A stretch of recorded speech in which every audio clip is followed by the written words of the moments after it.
The Ukrainian army is continuing its deep strikes on Russian-held territory. In just one day, Ukrainian armed forces hit the positions of the occupiers in Berdyansk, Tokmak, and Skadovsk. There was 8 explosions in Tokmak, 6 in Berdyansk, and 3 in Skadovsk. News reports indicate that the Russian military leadership was in the Hotel Dune when Ukraine struck it with a missile, leveling it to the ground. Having in mind that recently Ukraine killed another Russian general, we will know the details of this attack. Russian military sources, on the other hand, claim Ukrainian army used cluster bombs on Russian positions in Tokmak, Zaporizhzhia region. The Russian paranoia will increase, that's for sure, after the announcement of the French President Macron.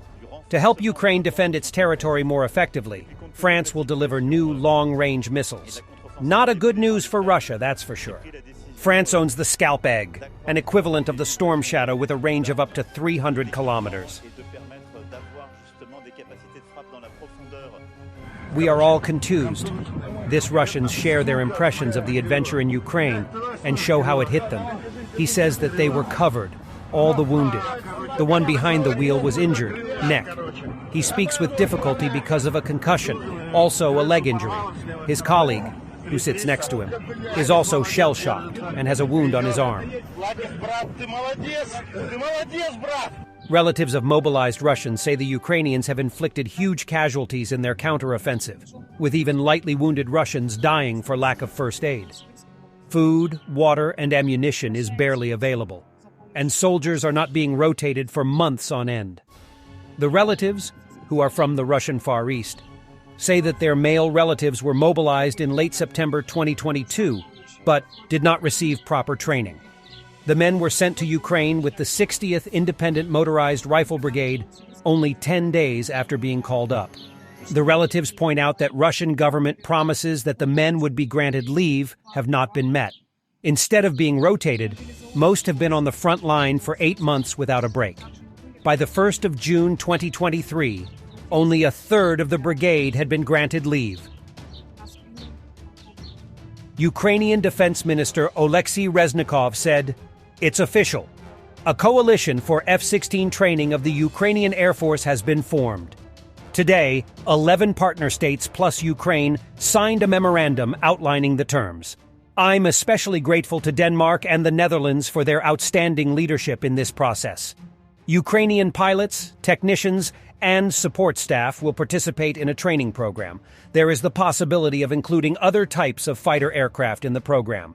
The coalition is ready to consider other means of granting fully functional F-16 capabilities." Attention, Turkey. Russian propagandist Martin threatens that Russian response could make their eyes bleed, and that Russia doesn't need Turkey anymore. He sounds like a pouting teenager. Да, Россия зависима. У нас всего 3 больших таких магистральных экспортно-импортных коридора. Это Китай, это Турция, это Иран. Плюс еще какое-то количество поменьше. Но сказать, что ситуация, скажем, за 9 месяцев, за 10 не изменилась, но это значит быть совсем слепым. За 10 месяцев российский бизнес выстроил очень разветвленную, очень большую систему и экспорта, и импорта, чего угодно. Я к чему клоню-то? Вот во всем этом контексте, который лично я вижу именно так, то есть мне представляется позиция России объективно там довольно сильной, что-то мне подсказывает, что, несмотря на то, что мы не умеем, в комментарии, в публичную политику, не умеем мы, это правда, это факт. Никто на это и не надеется. У России достаточно ресурсов ответить Турции так, чтобы кровь из глаз пошла.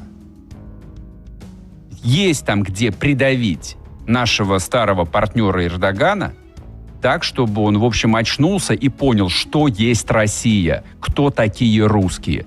Русские — это бич божий. Турки знают, они столько воевали с нами, столько претерпели от Российской империи. Им ли не знать? President Zelensky speaks in the center of Vilnius, where the NATO summit is taking place.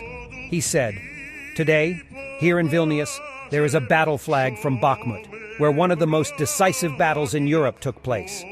This flag means that Lithuanians will never have to fight Russians again, neither near the Vilnius TV tower nor in any other city.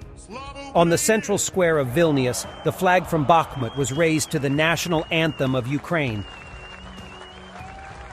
NATO allies have agreed to simplify the process of Ukraine's entry into the North Atlantic Alliance, Secretary General Jens Stoltenberg said. But also a positive message on the path forward for membership. And this includes this package of practical support to enable full interoperability between Ukrainian armed forces and NATO forces, the establishment of the NATO-Ukraine Council, and then the decision to remove the requirement for a membership action plan, which actually means that instead of 2 steps to become a member, there will now be 1 step. We also made it clear that the invitation will be issued when conditions are met. Then I would like to add that on top of that, of course, allies are also providing substantial military support, because the most urgent task now is to ensure that Ukraine prevails, because unless Ukraine prevails, there is no membership issue to be discussed at all.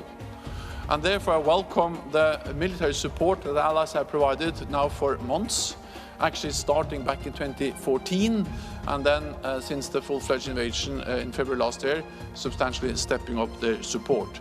And just over the last few days, allies have made substantial new announcements. France has announced that they will deliver long-range cruise missiles. Germany just announced a new package with air defense and armored vehicles. And the US made yet another big announcement of more military support. And many other allies have made different types of support, including the establishment of coalition to provide training for F-16 fighter jets. So put together, this is a strong message which sends a positive and united message to Kiev. Ukrainians in Lutsk shout "Long live Poland" and chant "Thank you" to Polish President Andrzej Duda. Just look at that security.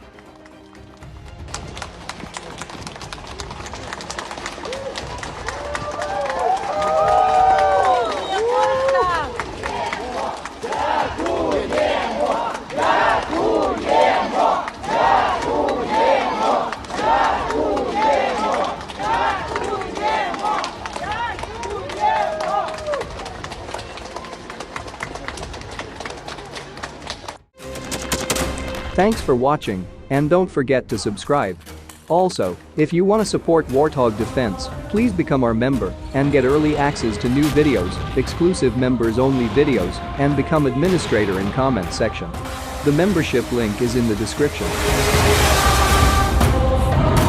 Rescues every day. We had a guy last week at 6 rescues in 6 days. You know, he's doing the job every day.